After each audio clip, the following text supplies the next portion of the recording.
Good afternoon po mga kabengbeng. So isang mapagpalang araw sa ating lahat mga kabengbeng. So yan, meron na naman po tayong SPMC long tank bolt action dito sa ating harapan. Ayan po.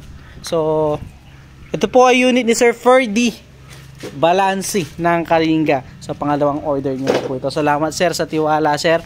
So ito na yung unit mo sir, no? So nagpalit tayo ng barrel mga kabengbeng. So yung stock barrel niya is medyo ano. So ito po atin ng i-grouping test itong unit ni sir. So ito talagang hindi natin i-release yung mga unit mga kabengbeng nang hindi maganda tumama. So kagaya nito mga kabengbeng. So nakita natin hindi ganun kaganda tumama. Kaya pinalitan muna natin yung barrel bago natin padala sa ating kabengbeng na si Sir Ferdy Balansi ng Kalinga.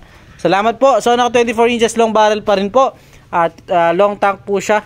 20 plus shots. Naka 4x16x44 na scope.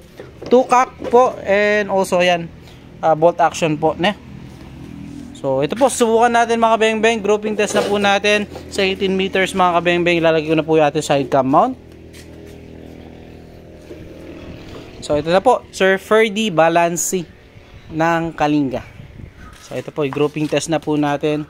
So ito tanggalin ko lang ulit pala yung ating ano tawag dito, case ng ating phone kasi hindi magkakasya dun sa ating side cam mount. So ito po, naglagay tayo ng side cam mount para makita nyo po kung ano yung nakikita natin sa scope. Ayan, so makikita nyo po nyan kung ano yung nakikita ko sa scope. And also makikita natin yung bawat impact ng bala. Sir Ferdy Balansi, ito po the moment of truth. Atin na po subukan ng inyong unit. So gagamitan natin siya ng Astro 80, ay di siya Astro, sorry, Meteor pellets po. Meteor pellets and resized and sorted straight from the box na mga bala po. So ito po the moment of truth. So first shot po tayo mga kabengbeng. First shot, Sir Ferdy Balansi. First shot po.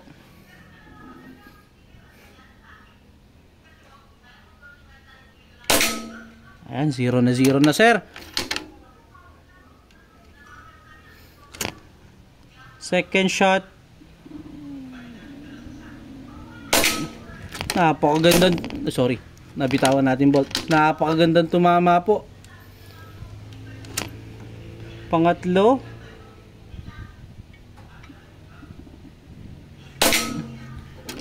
So 18 meters po yan. Then first cock lang po yung ating gamit, no? First cock lang pa lang yan. First cock pa lang yan. Pang-apat. Napakagandang tumama po talaga. Pan-lima. Solid sir. Salamat po sa tiwala. Pang-anim. Pang-pito. Pang-walo. Pang-siyam. Napakagandang tumama sir.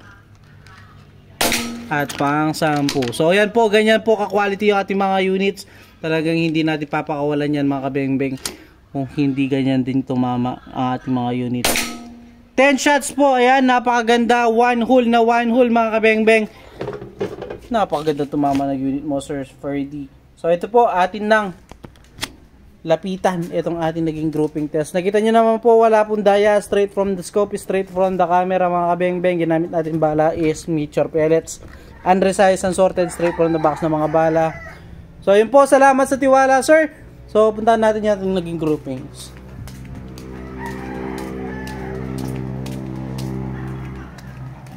Ayan po, 10 shots po in one hole. Napakaganda tumama. Ayan, thank you po, salamat sir, God bless po. Yun lang, again po, peace out.